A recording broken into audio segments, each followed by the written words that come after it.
Welcome back to turn 5 of Scenario 37, Delaying Action at Ernage, Panzer 4th Module playthrough.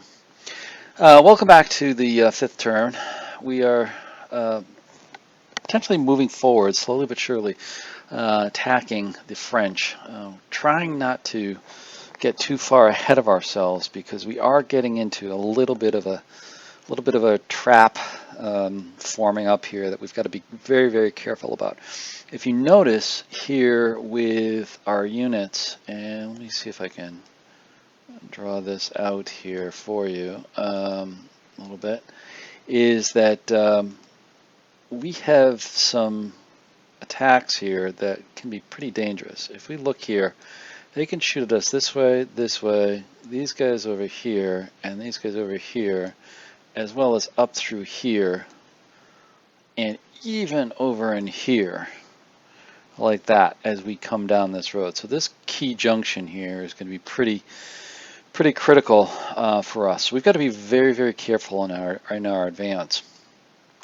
So advancing down the road is going to be a little bit slow here, but hopefully we can be able to knock out these guys who are already visible to us, as well as get around into these woods, figure out what number 7 is here, and try to knock this out, and carefully discover what number 5 is down here. Hopefully, again, nothing. Hopefully these guys both wind out to be nothing. We can knock these guys out and move on to potentially going after the town, because that will have its own bit of discovery that will need to go on within here. So with that said, in terms of what the tactics are going to look like, let's progress on here. So let's see. We had a little bit of spotting here. They failed to spot number 3 here, and we're going to go with the German initiative roll. So the initiative roll is 69. 69 plus 20 is 89. Germans win the initiative once again. They'll fire first, move second.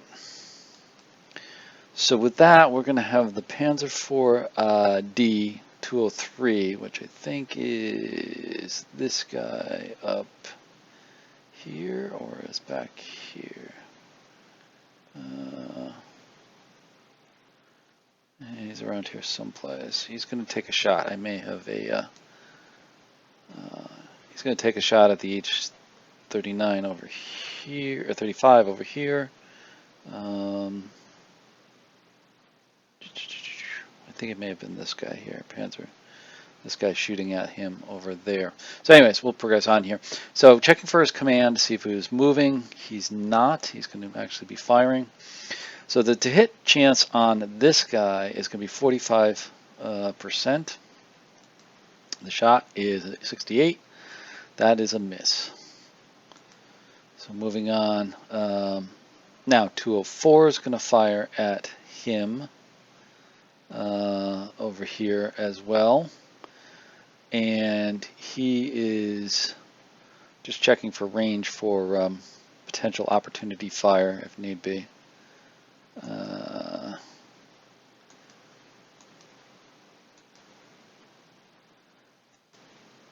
he will be an opportunity fire. So now 201 is firing at the H-35 over here as well.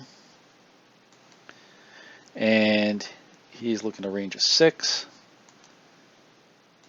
And he'll have another, he also will have a 45% chance of hitting. Rolls a 53, just misses outside there. And then 202, which is in the same hex right there, it's going to take a shot. Another 45% chance. Rolls a 24, that's going to be a hit. Checking for the location, it's a 4. That's going to be a turret front. So that's going to be an 8 to 8. Penetration is 8, defense is 8. We'll do variable penetration. Rolls a 9, that's good, plus 1. And a 2, that's minus 1. So that's an 8 to 8, so that's going to penetrate. And now we do a damage roll, which is going to destroy him because any type of damage except no damage will take him out. So they roll 4, and they're damaged again.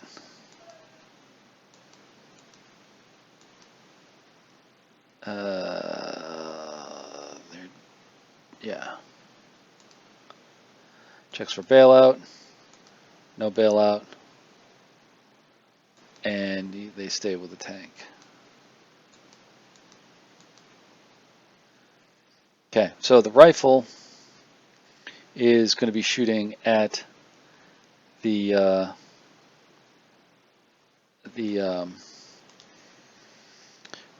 so the infantry firing 203 firing at the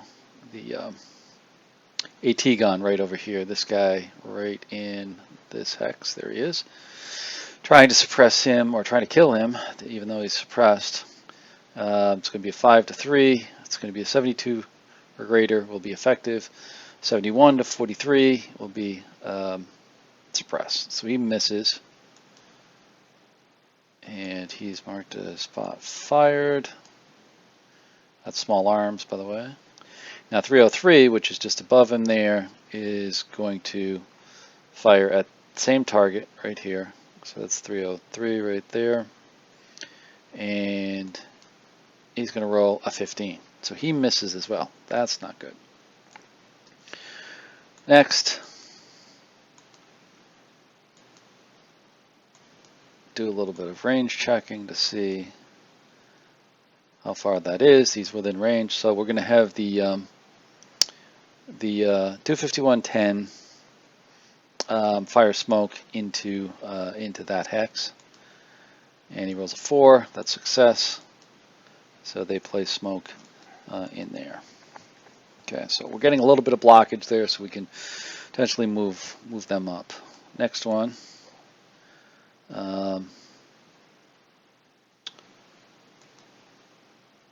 So we're checking the target H109 right here. All right, I'm moving forward here. So now the H35-109 is going to fire back at the Panzer 4D that fired at it over here.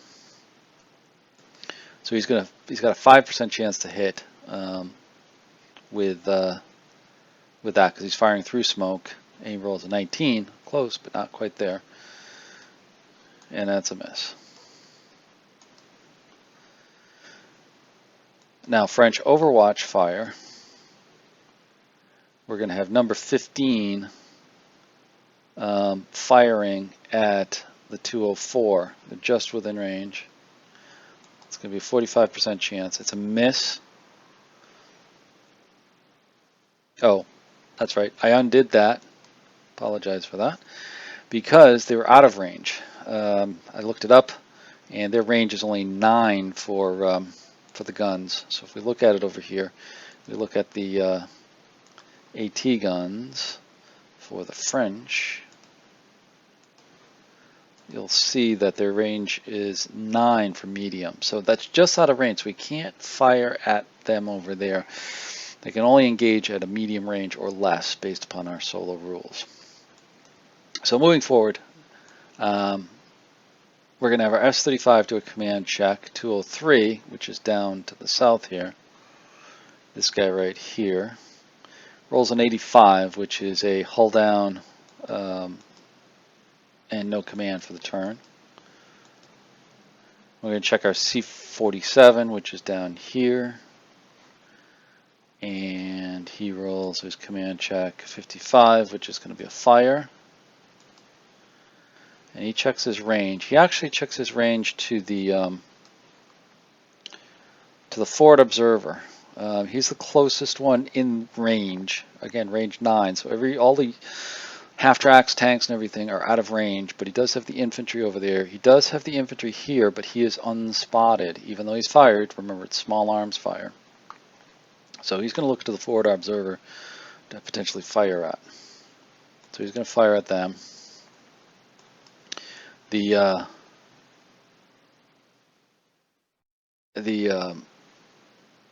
effective is 97 or greater. Suppression is going to be 71 to 96. And he gets a miss.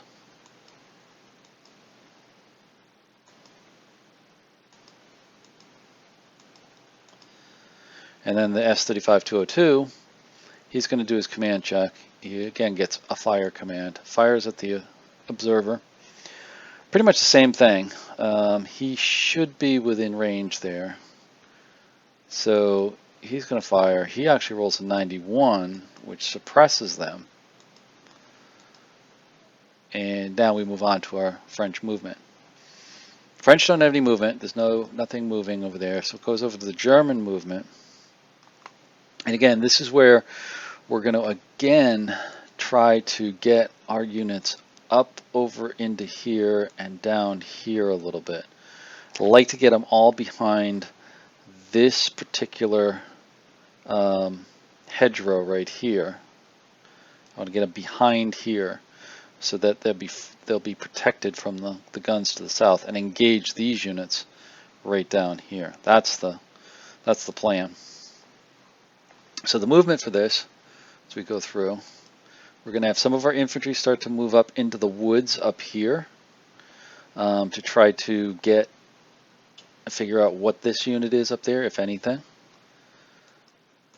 And we've got another unit, another squad moving up there as well. Actually, I wanted to move the tanks first, so that's why I moved them back. They will move a little bit later, but I wanted to move the tanks first. And they move up. Now, they can get spotted there with Overwatch fire, or can be fired on with Overwatch fire. So 7's going to fire at 301 with Overwatch fire. 10% chance of hit because it's going through the smoke. And he misses. Okay, but now 7 is spotted. We roll for activation. There is a unit there. We roll for the activation number. It's a 66, which means 1 unit is there. We'll check for unit type. 68, that's going to be another H35. Appears, and then we check for its location. So it's right in the hex. It's right in the woods. He has kind of found a little niche in there for the woods. So that's interesting. That gives us another thing to worry about. I was hopeful that this would be empty, but there is actually something there. So that now gives us another obstacle that we got to be very careful about, because he's got potential crossfire on here. We can't just roll right in and try to attack this damaged tank and the suppressed AT gun down here, because now we have him on the flank and potential units here, over here, and down here that can cause us some damage. So let's progress on. As we move forward, some more tanks come across. He's a range of 9. He's definitely within range. So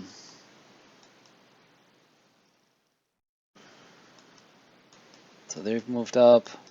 He doesn't fire because I think he had an extremely low probability, if anything at all, to actually shoot him before. And now we have some more units moving up. Again, trying to get behind the smoke as much as possible, or stay behind the smoke as much as possible, to try to avoid Overwatch attacks. So these units continue to move up in the rear. There go the infantry moving into the woods. Half tracks move up as well.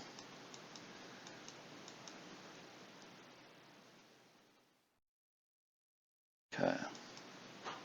And then I think we have, yeah, the command markers were removed, so now we're moving the last half of the turn. You can see the movement here was, again, pretty slow moving up the road. We only moved up a couple hexes, getting a little bit closer, but this guy right here made me nervous to push anything else forward before the Panzer IVs could actually engage them, or at least get the infantry up and potentially close assault them, now that we know what they are.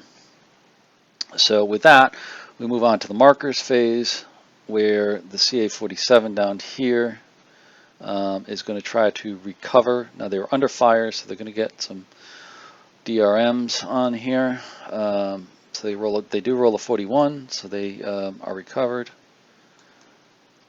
And then our other one, there we go.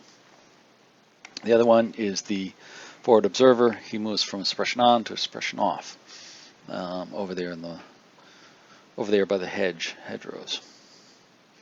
So that brings us to the end of turn 5. Seeing a little bit more advance up the road, but we're We're being very cautious only because of the potential of ambush. And I think this, just as one commentary here, I think this is what really gives the solo rule some real teeth to it, is the fact that you've really got to watch out for potential units showing up on your flank quickly and potentially causing you harm, knocking out a couple of units or knocking out units and having a problem, because we've already lost 2 units to their 1 so far. Now we've damaged one of their tanks, but they've also damaged one of our tanks.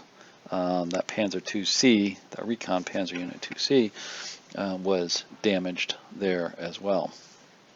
So it's a pretty tight game so far. Hopefully next turn we can get these guys. I'm really worried about them now. You can see here that the CA-47